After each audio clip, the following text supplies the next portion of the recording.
Галета пирогының рецептімен бөлісемін. Үйіңізде алма немесе түрлі жеміс-жидектер болса болғаны, осы пирогты жасай бересіздер. Ең әуелі електен өткізген ұнға тұз және қантымызды салып, мұздатылған сары майымызды үкішпен өткізіп аламыз. Содан соң қолымызбен жақсылап осындай үгілмелі қамыр жасап аламыз.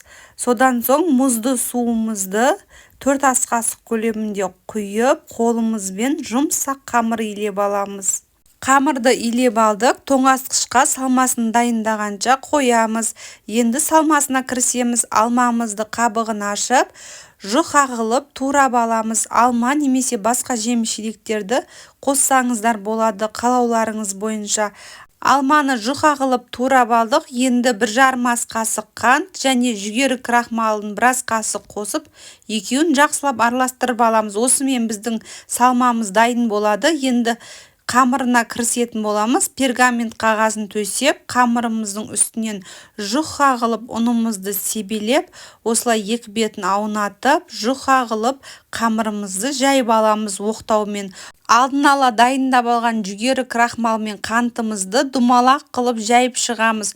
Содан соң үстінен алмамызды бір келкі қылып орналастырып шығамыз.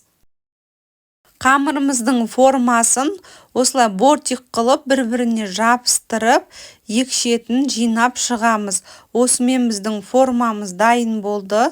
1 шай қасық қантты себелеп шығамыз және даршынды дәміне қарай осылай себелеп шығамыз. Даршын мен алма өте күшті үйлеседі. Пирогтың жанына жұмыртқаның сарыуызын жағып шығамыз. Қызып тұрған пеште 180 градуста 30-35 минут аралығында пісіріп аламыз. Осымен біздің галета пирогымыз дайын болды. Каналыма тіркеліп алыңыздар. Алдағы уақытта сіздерге пайдалы рецепттермен бөлісіп отырамын.